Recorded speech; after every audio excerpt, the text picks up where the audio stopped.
the course of wrestling's long history, there have been a lot of great gimmick matches. We're talking about things which range from steel cage bouts to street fights and everything in between.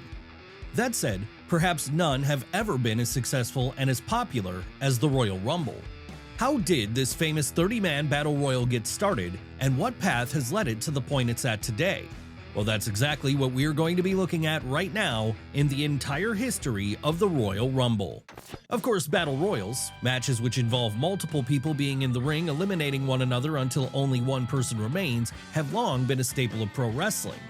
Hell, they've long been a staple of combat sports in general, with some of the earliest examples of these being found in 18th century England on the bare-knuckle boxing circuit.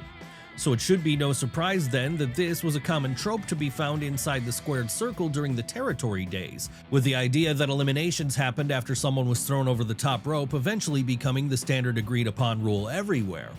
But it would be in the late 1980s that a new wrinkle was added to this format, which would go on to make it even better than before, as it was here that Pat Patterson pitched the Royal Rumble to his boss Vince McMahon. What was the Royal Rumble? Well, it was a battle royal with a few notable changes, the main one of which would be that rather than starting things out with everyone in the ring, entrants would come out at timed intervals, in the process adding an extra layer of excitement and strategy to the proceedings. Sadly though, Vince McMahon was not initially convinced this would be a good idea, and that was why he agreed to give Pat the chance to try the new match type out, though only on the house show circuit. Yes, it would be on October 4th, 1987 that the first Royal Rumble match took place, with this one only featuring 12 entrants and ultimately being won by the one-man gang. Would it be a success at the time? Not really, no, even with the pre-match stipulation stating that the winner would get a shot at Hulk Hogan's world title on a future live event. And that then seemed to be the end of the whole thing, or at least it would have been had Pat Patterson not pushed hard for his boss to give the whole concept another try, as he believed it could still work, but that it had to be a televised event which could be seen by a larger audience, as the pomp and circumstance of the whole thing would help get it over better this way.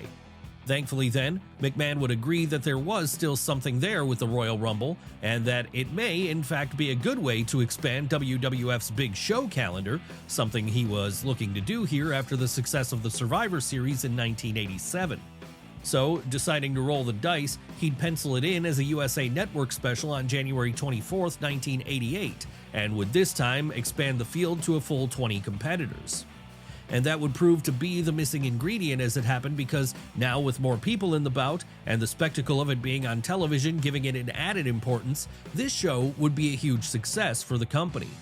Dick Ebersol, then head of the USA Network, was certainly a fan, with him going as far as to call it the greatest thing on television.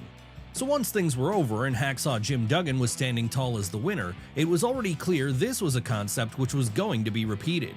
Seriously, over the course of the rest of 1988, 2 more Royal Rumbles would take place on the house show circuit, with those being won by Jake the Snake Roberts and ravishing Rick Rude. That said, neither of those bouts were televised. No, for the next televised Rumble, we'd have to wait until January 15th, 1989, the night the match in many ways reached its final form. Why was this? Well, because it was here that the field of entrants would be further expanded to include 30 people, the number which would be the norm going forward. And it wasn't only that trope which started here, as this would also be the first Royal Rumble to appear on pay-per-view. Who won the bout this time around? Well, that would be Big John Studd. But by now, the Rumble was already being used to tell additional stories other than just who the victor was going to be. That's right, it was here that we saw the Mega Powers program get furthered when Hulk Hogan eliminated Randy Savage midway through the proceedings. And as the years went on, this would also become a staple of the Royal Rumble too, with there being so many different performers involved, it could advance a whole host of differing angles all over the course of a single hour. Still though, for as popular as it was by then, there was still a sense that the Rumble was more of an upper mid-card match, as while main eventers would be involved, none of them ever seemed to win it. Of course, this would change in 1990 though, as that was when, after coming face to face with the Ultimate Warrior for the first time right in the midst of the match, Hulk Hogan went on to reign victorious after eliminating 29 other men. And in the process, he'd firmly established the idea that this was a match which the tippy-top guy wanted to stand tall in too, something he only further proved by winning it all over again in 1991. But even then, bigger things were about to come for this match type, as it was in 1992 that it reached another level again, with arguably its greatest incarnation to date. What made the 1992 Royal Rumble so special? Well, it was the first time, outside of that initial house show version, where a concrete prize was up for grabs, as after the controversy surrounding Hulk Hogan and The Undertaker's trading back and forth of the WWF title the prior November, the belt had been vacated and was to be put on the line in the 30-man Battle Royal itself. Yes, the man who won this Rumble would be able to call themselves World Champion. And this meant that, more so than ever, every big name on the roster wanted to get involved. That said, the big story of this bout undoubtedly belonged to Ric Flair. After all, it was here that, after having only jumped ship from WCW a few months prior while still in possession of the big gold belt, the self-proclaimed real World's Champion drew the short straw by entering at number 3, only for him to then go on and win the entire thing. Really, if you ever wanted to see a great Nature Boy performance, it's right here, as the whole match became the Ric Flair show. And after outlasting everyone and holding the winged eagle above his head, he was able to lord over everyone the fact that he really was the best. Honestly, more so than anything which came before it, this was the point the Royal Rumble fully felt like a very big deal. So much so that by the time the 1993 incarnation came around, a new rule would be added which stated that the winner going forward would get a guaranteed world title shot at WrestleMania just a few months later. Who would be the first person to get that world title shot? Well, that would be Yokozuna, the man who won the 93 Royal Rumble after entering at number 27 and last eliminating Randy Savage. And as it happened, he'd go on to WrestleMania 9 in April and would there nab the WWF title, or at least he would for about 5 minutes before Hulk Hogan then won it from him. Obviously then, the 1994 Royal Rumble would have a lot to live up to. And that was why Vince McMahon decided to go for a unique ending here, in which both Bret Hart and Lex Luger eliminated each other at the same time, in the process creating a situation where, for the first and only time to date, there were dual winners of the match. Why had this been done? Well, because at that point the boss wasn't sure who he wanted to go with as his next ace. As time went on though, it became clear that Bret was that guy, especially after he went on to win the big one at WrestleMania 10. Sadly though, following on from this, the bout created by Pat Patterson almost a decade prior would hit a bit of a lull, as during the New Generation era, its importance started to wane. And the reason for that was, at least in part, because WWF's importance in general was starting to wane on account of business cratering following the steroid trial and its aftermath. So when Shawn Michaels won the match in both 1995 and 1996, becoming the second person to go back-to-back in the process, as well as the first man to win after entering at number 1 as he did during the former year, it never hit as hard as it should have. Hell, even the fact it was established here that both feet had to hit the floor in order for someone to be eliminated, a ruling which led to a very dramatic close to the latter year's event, did little to get the overall wrestling audience excited.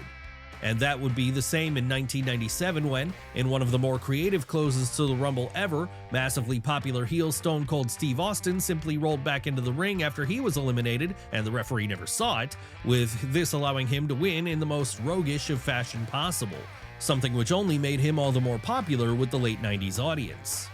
Of course, on account of this screwy victory though, while the record books would state that the Rattlesnake was the winner, he would not get to go on to WrestleMania to challenge for the world title. No, we wouldn't get another example of that happening again until 1998, when Austin became the third person to go back-to-back. And when he got his title shot at WrestleMania 14, he'd make sure to win this as he finally coronated himself as the face of the then burgeoning Attitude Era. As you would expect then, at this point, the Royal Rumble felt like it had regained its importance once more.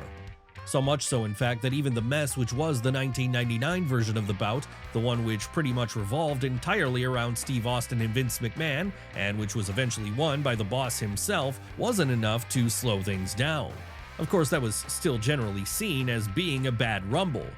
That said, things would bounce back again in 2000, as this was the year that, after a memorable mid-match dance break from Too Cool added some fun to the bout, much in the same way as Mick Foley appearing 3 times in each of his different incarnations had a couple of years prior, The Rock would stamp his ticket as the new face of WWF in the Rattlesnake's absence by entering at number 24 and last eliminating The Big Show, sort of. That's right, while the People's Champion would be the official winner here, as a result of a botch which saw his feet hit the ground first during the closing sequence, Paul White would also get a shot at the gold at the Showcase of the Immortals.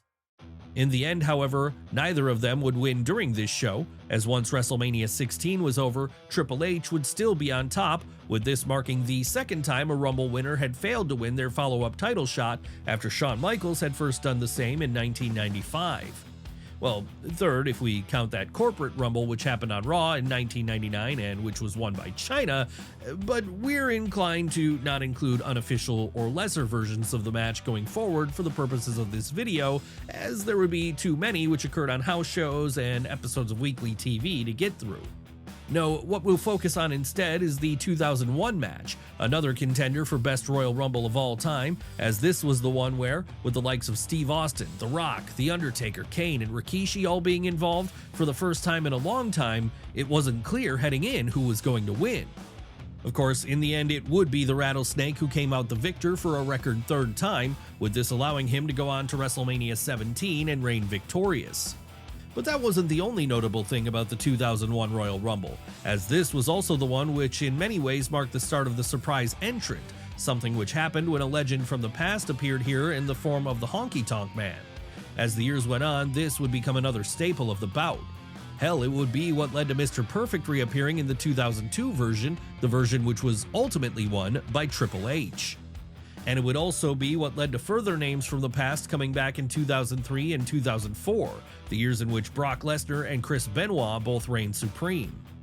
That said, a new wrinkle which had been added here had nothing to do with surprise entrants. What was this new wrinkle? Well, it would be a ruling which stated that, because the brand split meant there were now two world titles in the WWE ecosystem, the winner could choose to either challenge for the WWE title over on SmackDown, something Brock did in 2003, or the World Heavyweight title over on Raw, something Benoit did after he won the year after.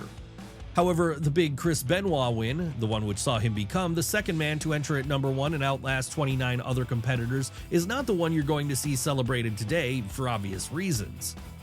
No, by now it's all but been erased from history. Instead, if you want to see a more focused upon Rumble, then you have to look to 2005, the year where a legitimate botch led to Dave Bautista and John Cena last eliminating each other. Obviously then, as this wasn't the plan, the way it had been back in 1994, backstage personnel were left scrambling when it came to trying to fix the problem. And that led to Vince McMahon coming out to the ring in order to restart the match, though not before tearing both of his quads while trying to enter the ring. And all this was made even funnier by the fact that in the end, it didn't really matter that Batista eventually won the restarted bout. No, both he and Cena would go on to win the World Heavyweight and WWE titles respectively at WrestleMania 21 anyway. Sure, Big Dave scoring the victory during the 30-man Battle Royal did ensure he'd be main eventing the Showcase of the Immortals, as almost every other Rumble winner had before him. But even that wouldn't be a guarantee going forward, as when Rey Mysterio entered at number 2 in 2006 and then went on to win the whole thing in honor of Eddie Guerrero, someone who had passed away mere months prior, he'd get to snag the World Heavyweight title away from Kurt Angle at WrestleMania 22, but only in the middle of the show. Yes, we were now entering a period where the Royal Rumble was beginning to feel a little devalued again, as winning it did not necessarily mean you'd be going on last at the grandest stage of them all. And this was made fully clear for all to see when, after The Undertaker won in 2007, in the process becoming the first man to do so after entering at number 30, and after John Cena reigned victorious in 2008 after making a surprise early return from injury, also at number 30, neither would main event WrestleManias 23 or 24 respectively. Hell, in the case of Big Match John, he'd actually use his guaranteed title shot a month prior at No Way Out. Thankfully then, by the time the 2009 incarnation of the bout came around, things would be back to the way they had been before, for a little while at least, because it was here that once Randy Orton outlasted all the other entrants, he'd go on to WrestleMania 25 to challenge Triple H for the WWE title in the closer of the evening. Sure, he would ultimately fail to win this one, but at least the chance to close out the biggest show of the year had been afforded to him, something which could not be said for Edge after he won the Rumble in 2010. And that wasn't the only perception problem the match created by Pat Patterson all those years prior was starting to face as the 2010s began. No, 2011 and 2012 would prove to be particularly weak years for the bout, as rather than it being won by people who fans accepted as full-blown main event guys, these years were won by Alberto Del Rio and Sheamus respectively, two performers who, despite being pushed hard, were not seen as being worthy winners by a large section of the audience. And the negative reception around their wins was only made worse by the fact that rather than go on to main event WrestleMania, each would end up curtain jerking the show, all while challenging for the increasingly irrelevant World Heavyweight title. Then when you add on to this the fact that the 2011 Rumble had felt particularly bloated after the field had been expanded to 40 entrants, it was clear things were hitting a low point for the concept. And while 2013 would see things get back to some sense of that old prestige and fun, not just because John Cena became a two-time winner here, but because it also would be around then that Kofi Kingston started his annual survival spot where he managed to avoid both feet hitting the floor in increasingly outrageous ways, come 2014, arguably the lowest point in the Royal Rumble's history would arrive. What was that moment? Well, right in the midst of the Yes movement, Vince McMahon would choose not to even put Daniel Bryan in the match, with him instead going with returning star of the Ruthless Aggression era, Dave Bautista, as the winner. And such an unpopular move would this be with the audience, it would lead to them turning on the match itself. Still, at least it couldn't get any worse, right? Wrong. Because the very next year, the exact same thing would happen when the American Dragon was once more pushed aside in favor of the new chosen one of the promotion, Roman Reigns, with this creating an even more volatile moment as fan morale seemed to be at an all-time low. Really then, come 2016, after back-to-back failures, WWE were in desperate need of a Royal Rumble match which was going to hit. And while they would get this, with the 1992 gimmick of the world title being put on the line and the bout itself being used here, it still wouldn't be a complete hit. No, even if Roman Reigns didn't come out the winner here and so, as a result, left without the top prize, it was very clear that when Triple H came out at number 30 and reigned victorious ahead of the far more popular option, Dean Ambrose, things were just being set up for the big dog to get the belt back at WrestleMania a few months later, something he ultimately did. Hell, even 2017 would only see minimal improvements in the match's fortunes, as after Randy Orton won that year's version of the bout, it continued to feel like things were treading water a little. So if we want a true revival in fortunes for the 30-man Battle Royal then, we have to move over to 2018, as this was the year that for the first time ever, the titular pay-per-view had two Rumbles, one for the men and one for the women. And in the first ever ladies version of the contest, it would be Asuka who came out on top, with this ultimately serving as the prelude for Ronda Rousey debuting in WWE. Over on the men's side, meanwhile, it would be a clean sweep for Japan, as Shinsuke Nakamura would outlast 29 other combatants in order to book his ticket to AJ Styles and the WWE title at WrestleMania 34. Yes, with two fresh main event level stars winning here, it finally felt like the Royal Rumble had turned a corner. And that momentum would continue into 2019 as well, as this was the year that, with there once more being men's and women's versions of the match, something which would become the norm going forward, the guys one saw Seth Rollins return to the top spot after a boost in fan support during the prior months, all while the ladies saw a new ace rise to the forefront when the most over person in the whole industry at this point, Becky Lynch, booked her ticket to the first ever women's WrestleMania main event a few months later. Of course, there is one Rumble match we've skipped over here which does bear mentioning, however, one which didn't happen at the titular pay-per-view. That's right, while we did say we wouldn't be covering all the house shows and TV mini-rumbles which took place over the years, this one stands out a little bit more than those, as it was billed as the greatest Royal Rumble. What happened here? Well, in a 50-man battle royal, which took place when WWE ventured over to Saudi Arabia for the first of their decades worth of shows there, pretty much all of the top stars of the promotion battled it out to see who would win the ceremonial Greatest Royal Rumble trophy and championship belt. Who won this one? Well, after names like Daniel Bryan, Rey Mysterio, Randy Orton, Kevin Owens, and Chris Jericho were all eliminated, it would be Braun Strowman who was still left in the ring, with this officially making him the holder of the belt which he still technically holds to this day, 7.5 years later. Of course, this is not an event which has ever been done a second time as of this video's recording though, so if we want to keep going forward with the history of the Royal Rumble, we have to look to 2020, the year where Charlotte Flair won the women's version, and in one of the better booked versions of the men's equivalent in years, which also saw the return of Edge to the ring after 9 years away, it was Drew McIntyre who came out on top once all was said and done. Little did we know at the time, though, these matches would take place mere months before the world went into lockdown. And so because of that, when WrestleMania came around and Charlotte and Drew were challenging Rhea Ripley and Brock Lesnar respectively, their big wins would happen in front of an empty warehouse in Florida rather than in front of tens of thousands of fans. Still, at least there was a new wrinkle established with this year's show, as in choosing to challenge the then NXT Women's Champion, Charlotte Flair made it so that option could be a viable one from here on in. Sadly though, while this remained an option in 2021, the fact that lockdown was still in effect meant that the show would also take place in front of no crowd, only the giant Zoom call that was the Thunderdome. And so as a result, while Bianca Belair last eliminating Rhea Ripley to win a pretty good women's rumble was fun to see, and while Edge turning back the clock to reign victorious in the men's bout was certainly emotional, it didn't hit quite as hard as it might have done otherwise. No, the real energy of this match type wouldn't return in full until 2022, the point audiences were allowed to attend shows again. And as it happened, that would be the year 2 UFC stars came out on top in the men's and women's bouts, with these stars being Brock Lesnar and Ronda Rousey. Yes, at least on the men's side, it was a return to the same old again.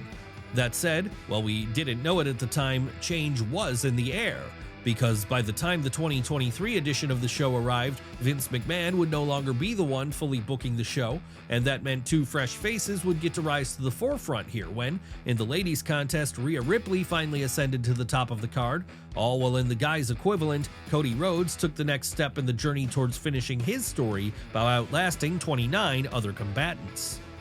Of course, while this seemed to be setting up Rhodes beating Roman Reigns for the undisputed title at WrestleMania 39, as we all know now, that would not be how things played out. Noah's recently uncovered documents have confirmed any original plans for the American Nightmare to reign victorious after round 1 were scrapped when Roman Reigns and Paul Heyman successfully lobbied Vince McMahon to change things up. And this meant Cody would have to win for a second year in a row if he wanted to get another shot at the gold at WrestleMania 40, with this being something he ultimately did in 2024, making him only the fourth man to ever win back-to-back Rumbles after Hulk Hogan, Shawn Michaels, and Steve Austin. Who would win the Women's Royal Rumble in 2024? Well, that would be none other than Bayley, with this allowing her to also get a world title shot at the Showcase of the Immortals a few months later, a shot she too would end up winning. By the time 2025 came around, however, it would be neither of these people who won their respective matches. No, instead, 2025 would see Charlotte Flair win the women's version for the second time, all while Jey Uso was pulling off a major upset in the men's equivalent. So because of that then, in the 2026 Royal Rumble, it could be anyone who comes out on top. Of course, we'll have to wait and see what the results of those contests are because, as of the time of this video's recording, they've yet to happen. One thing is for sure, however, whether Cody Rhodes is able to win for a third time in the men's match and tie the record currently held by Stone Cold Steve Austin, someone new like Roxanne Perez is able to reign victorious in the women's version, or returning stars such as Chris Jericho are able to come back and shake things up, the Royal Rumble will always remain one of the key parts of the WWE calendar, to some fans, a part which is even more important than WrestleMania.